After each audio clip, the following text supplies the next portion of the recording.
Salut les amis, je suis avec Noah. Vous connaissez Noah, il fait toutes les intros de mes vidéos quand j'ai pas d'idée. Et donc là j'ai pas d'idée, donc Noah est là dans l'intro.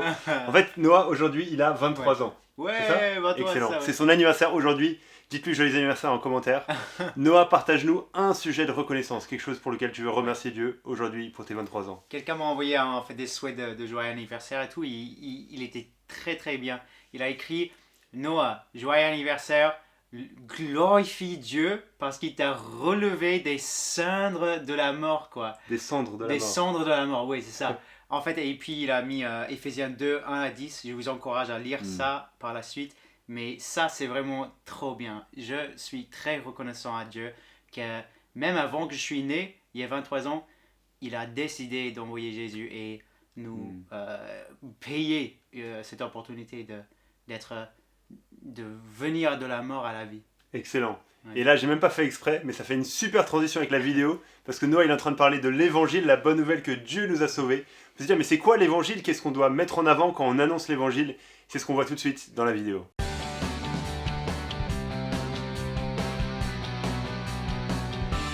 En tant que chrétien, on veut partager l'évangile autour de nous, on veut le faire connaître, la bonne nouvelle de ce que Dieu a fait pour nous en la personne de Jésus. Et souvent, quand on partage l'évangile, on a tendance à commencer en disant « Dieu est amour » ou « Dieu t'aime ». C'est ce qu'on veut dire en premier, c'est ce qu'on veut partager à nos amis, c'est là qu'on commence. Et ce que j'aimerais montrer dans cette vidéo, c'est que d'abord, premièrement, c'est peut-être pas la meilleure idée de commencer en disant ça. Mais aussi, deuxièmement, si on s'arrête là, juste à dire « Dieu est amour, Dieu t'aime », on n'est pas en train de partager l'évangile fidèlement. Alors tu dis peut-être, mais waouh Benjamin, comment est-ce que tu peux dire ça? Alors on va voir ça ensemble.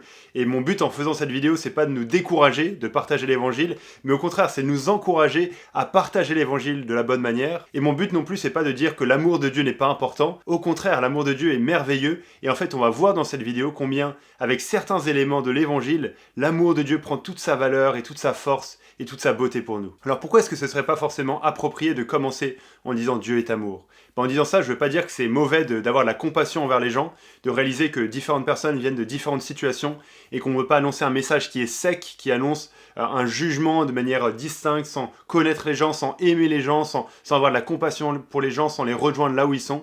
Donc on veut faire ça. Mais si je dis ça, c'est juste pour nous garder, et je suis conscient qu'il y a le danger de généraliser, et donc je ne veux pas généraliser en faisant ça, mais nous garder du danger en disant, voilà, en commençant en disant Dieu est amour, de centrer les choses sur la personne au lieu de centrer les choses sur Dieu. Parce que le problème de chaque être humain sur cette terre, c'est pas qu'il a besoin de savoir que Dieu l'aime, mais c'est qu'il a besoin de savoir que lui, il n'est pas en train d'aimer Dieu comme il devrait l'aimer. En fait, le problème de nous, les êtres humains, c'est que on s'aime nous-mêmes au lieu d'aimer Dieu. Et donc on n'a pas besoin d'être centré sur nous-mêmes en disant « Ah mais voilà, j'ai encore quelqu'un de plus qui m'aime, tout va bien, alors ma vie peut continuer, Dieu m'aime, c'est magnifique, je peux continuer ma vie. » Non, en fait, on a besoin de réaliser que notre amour est placé au mauvais endroit. Et c'est ce que chaque être humain sur cette terre a fait. On a rejeté Dieu, on a dit non à Dieu, à son autorité sur nos vies. On l'a peut-être dit de différentes manières. Pour certains, ça prendra une forme religieuse, même d'aller à l'église, de faire des actes religieux. Mais au final, c'est eux qui dirigent leur propre vie. C'est eux qui veulent gagner leur salut auprès de Dieu. Et ça, c'est ce que chacun de nous, on a fait. Et donc, on a besoin de recentrer les choses, de dire, mais en fait, tu dois te soumettre à l'autorité de Dieu sur ta vie. Tu dois reconnaître que tu as fait faux, que tu as agi contre Dieu, que ton amour était placé au mauvais endroit. Tu n'as pas besoin de t'aimer plus toi-même, mais tu as besoin d'aimer la bonne personne, d'aimer Dieu lui-même et de te soumettre à ce qu'il veut pour toi. Et là encore, je suis pas en train de dire qu'on prend pas en compte certaines situations de souffrance, de détresse, etc.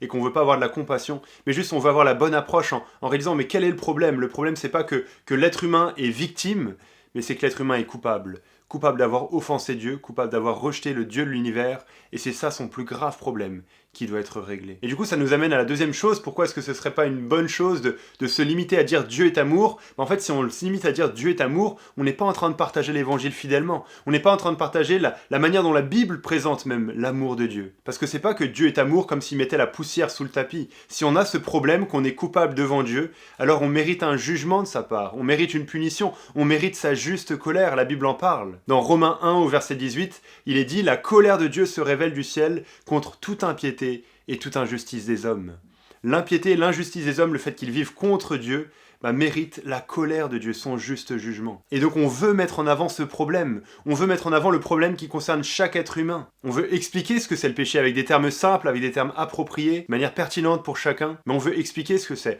Et on veut expliquer quelle est la conséquence du péché, le jugement de Dieu qui est tout à fait juste, qui est mérité. Et donc si on n'annonce pas ces choses, on n'est pas en train de parler de l'évangile fidèlement parce que l'amour de Dieu n'a aucune valeur. Et en fait, ça n'a même aucun sens de parler de salut. De quoi est-ce que Dieu nous sauve s'il n'y a pas de problème? Si Dieu n'est pas en colère contre moi, si je ne mérite pas un jugement de sa part. Pourquoi est-ce que Jésus a dû mourir sur la croix? C'est justement parce qu'il y avait un problème si grave que seul Dieu lui-même pouvait venir le régler en venant sur cette terre, que Jésus a dû mourir sur la croix. Et c'est ça qui donne à l'amour de Dieu toute sa valeur. Parce que Dieu m'aime alors que je ne mériterais pas d'être aimé.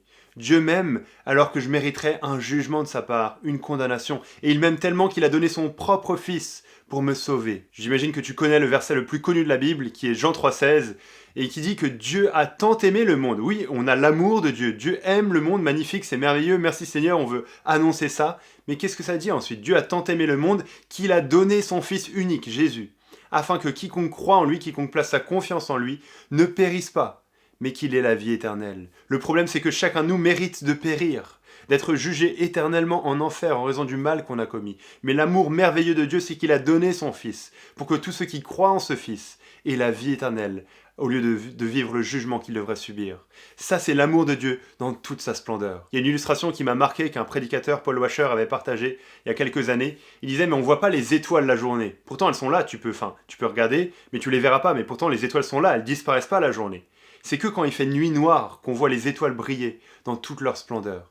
Et c'est la même chose avec l'amour de Dieu, ou la croix de Jésus. C'est que sur le fond noir, sombre de notre péché, du jugement qu'on mérite. C'est que là que l'amour de Dieu brille dans toute sa splendeur. C'est là que la croix de Jésus brille dans toute sa splendeur, parce qu'il m'a aimé alors que je ne méritais pas d'être aimé, parce qu'il m'a aimé alors que je méritais d'être condamné. Ça, c'est l'amour de Dieu qui est merveilleux. Et si on partage ça à nos amis, si on partage ce problème et cette solution que Jésus apporte, alors là, on sera en train de partager l'évangile tel que la Bible veut qu'on le partage. La vidéo est courte, donc on ne peut pas tout aborder ici de ce qui devrait faire le contenu de l'évangile. Le but surtout de cette vidéo, c'était de montrer qu'on ne peut pas annoncer la solution sans annoncer le problème. On ne peut pas annoncer l'amour de Dieu manifesté en Jésus sans parler du problème du péché dans notre cœur et du besoin de se repentir, de se tourner vers Dieu. Et si tu veux creuser plus sur le contenu de l'évangile, je te recommande ce livre, Qu'est-ce que l'évangile de Greg Gilbert, qui parcourt justement, mais qu'est-ce que c'est l'évangile? Qu'est-ce qu'on devrait dire quand on parle de nos amis de l'évangile? Je t'encourage vraiment à t'intéresser à ça, ou alors tu peux relire la lettre aux Romains qui expose l'évangile dans toute sa beauté, dans toute sa force, de montrer ce que Dieu a fait pour nous en Jésus,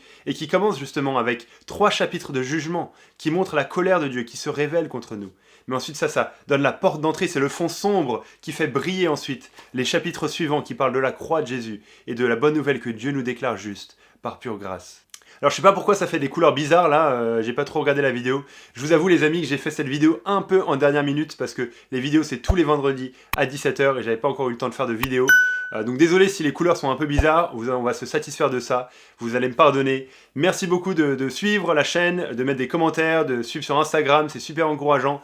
Tous les vendredis 17h, nouvelle vidéo et à très bientôt les amis. Oui, je sais que c'était la conclusion la plus nulle de ma chaîne, mais bon voilà, Noah est plus là, il est parti. Donc je peux pas faire de conclusion avec lui, donc voilà.